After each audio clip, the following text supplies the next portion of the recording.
Le Lamida de Rebouba est l'une des plus puissantes chefferies traditionnelles du Cameroun, située dans la commune de Rebouba, département du Mayoré, région du Nord Cameroun.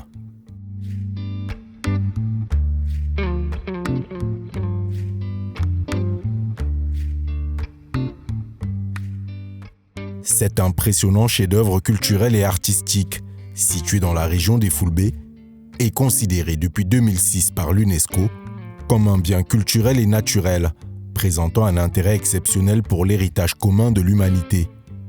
Cette distinction lui a valu d'être inscrit au patrimoine mondial de l'UNESCO le 18 avril 2026. Ce site est surtout célèbre pour son histoire et sa structure. Son origine camerounaise remonte à 1805 avec comme premier souverain Boubangida. Ce premier souverain connu du Lamida était originaire du Mali. Lui et ses guerriers Peuls se sont installés au bord de la rivière Mayoré entre 1798 et 1866. Pour en savoir davantage, nous sommes allés à la rencontre du 8e et actuel Lamido de Rebouba, Sa Majesté Aboubakari Abdoulaye. Disons que c'est un Lamida qui a été fondé vers le XVIe siècle ici au Cameroun, mais qui existait depuis le XIVe siècle, depuis le Mali. Et c'est un peuple issu de la migration. Mais pour parler du Lamida actuel dont on parle, qu'on connaît, qui est sédentaire, c'est Boubangida qui l'a fondé vers les années 1800. Et cette maison a été achevée en 1866. Voilà un peu les repères que je peux vous dire. Et c'est un Lamida qui s'est créé à travers des alliances et des conquêtes pour fonder ce que nous attendons aujourd'hui, le département du Mayoré, qui est à peu près la même superficie que ce Lamida. La tradition orale indique que le Lamido possède alors des attributs royaux ancestraux qui datent d'avant la création en 1805 du Lamida. En règle générale, le Lamido ne se déplace pas sans les attributs suscités. Mais en partant du Mali, au moment de la dislocation de l'Empire, le Lamida de Rebouba avait comme ce que vous appelez attribut des tambours. On ne sait pas d'où vient cette histoire de tambour, mais ils ont des tambours qu'ils portent, des très gros tambours qu'ils portaient depuis le Mali jusque là. Ils avaient un sabre en argent.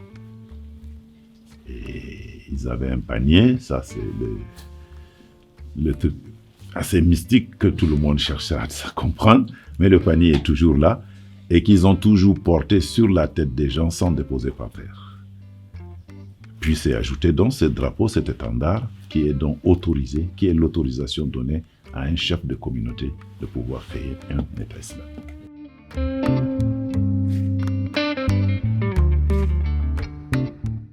L'un des aspects les plus séduisants du Lamida est sa structure.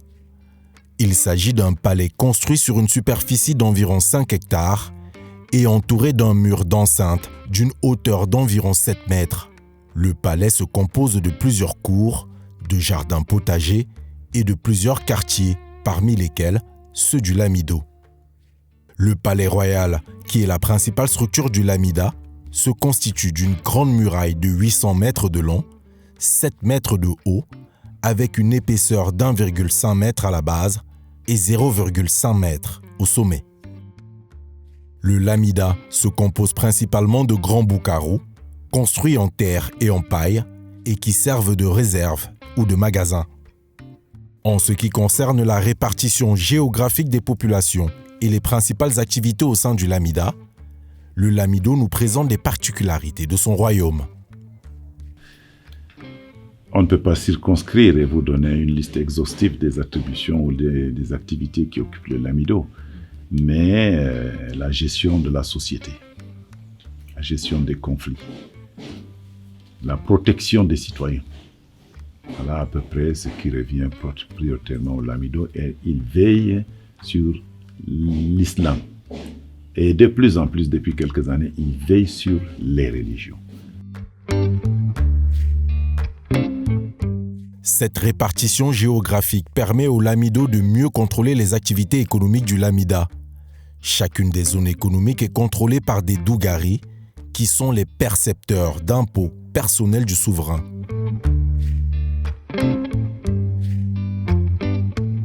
La population actuelle est estimée à environ 250 000 habitants. Le royaume réunit une vingtaine de groupes ethniques. Ici, la polygamie est une pratique obligatoire pour les Lamibés. Ceux-ci peuvent épouser jusqu'à 50 femmes. Cette pratique est facilitée au niveau royal par le fait que le souverain choisit ses femmes parmi les filles de ses sujets. Une règle fondamentale dans cette pratique coutumière est que le choix doit toujours être porté sur une femme d'une ethnie différente que celle du souverain. L'objectif est de favoriser à long terme un brassage cosmopolite. L'occasion pour nous d'en savoir un peu plus sur la place et le rôle de la femme au sein de cette communauté. Les femmes ont toujours eu les mêmes rôles. Quand on fait des danses guerrières, les femmes ont toujours été au combat dans le Mayorais. Les femmes ont combattu aux côtés des hommes. Les femmes gèrent des quartiers, on les appelle les bourbas. Et dans toute activité, on a toujours donné un rôle à la femme. Bien qu'étant une localité de la région du Nord Cameroun, la gestion du Lamida de Rebouba repose sur des us et coutumes jugées moyenâgeuses. Ces pratiques traditionnalistes soulèvent de manière générale le problème d'atteinte aux droits de l'homme dans cette région du Cameroun. Face à ces accusations bien connues du Lamido Aboubakari Abdoulaye, sa réponse ne se fait pas attendre. Oui, les droits de l'homme, j'entends ça dire, mais au détour d'un exercice, d'une réunion internationale qui s'est tenue à Maroua, il a été question d'envoyer des fonds des Nations Unies pour le développement et demandé par le Lamido de Rebouba.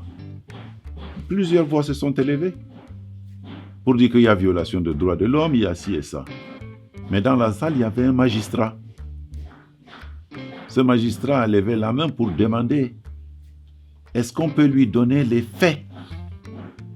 Il y a eu violation des droits de l'homme où? À quelle date et par qui? Et il leur a ajouté de surcroît, je suis magistrat et président du tribunal. Je veux les faits. Il dit ça, on a vu ça sur Facebook. Les internationaux les ont envoyés balader. C'est bien beau de prendre un réseau de communication pour ternir l'image d'un individu ou d'un coin. Mais aujourd'hui, les décisions ne sont pas prises sans recoupement. Quel que soit le niveau où vous portez l'accusation, on va vérifier. Et si vous n'êtes pas capable de détailler par des gestes, par des actes et des dates, mais vous n'êtes qu'un délateur. Le Lamida, de par sa structuration et son administration, constitue une organisation minutieuse et réfléchie, capable, grâce au pouvoir centralisé du Lamido, d'anticiper tout problème avant que ses effets ne soient perceptibles. Cependant, comme toute société organisée, le Lamida de Rebouba fait face à ses propres réalités sociales.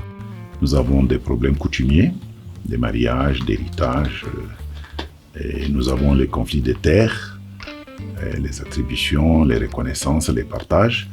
Nous avons les problèmes de succession dans nos chefferies, comme il y en a assez, nous les gérons tous les jours, mais il y a aussi des conflits entre chefferies.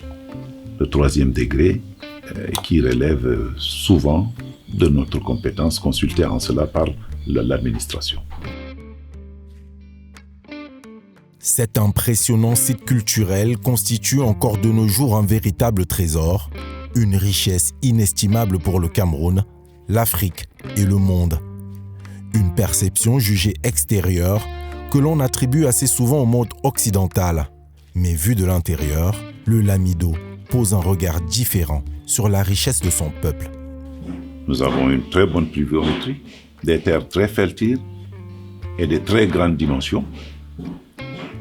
Nous étions peut-être pas ardus au travail, mais depuis la fin des années 70, nous avons eu des braves hommes qui se sont installés sur nos territoires, qui cohabitent avec nous en toute pacificité et qui ont dopé la production.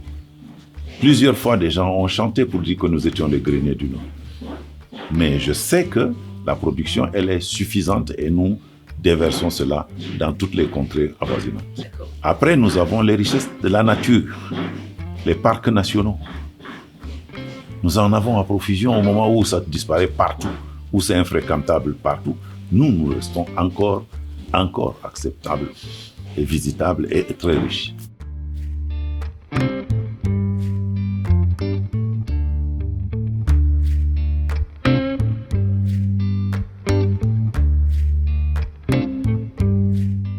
Au fil des années, depuis sa création en 1805, 8 souverains se sont succédés à la tête de ce royaume. Boubangida, de 1798 à 1866, Bouba Djouroum, de 1866 à 1899, Mal Amadou, de 1899 à 1901, Bouba Djama, de 1901 à 1945, Bouba Amadou, de 1945 à 1973, Abdoulaye Amadou, de 1975 à 2004, Mustapha Abdoulaye, de 2004 à 2006, et depuis 2006, Aboubakari Abdoulaye.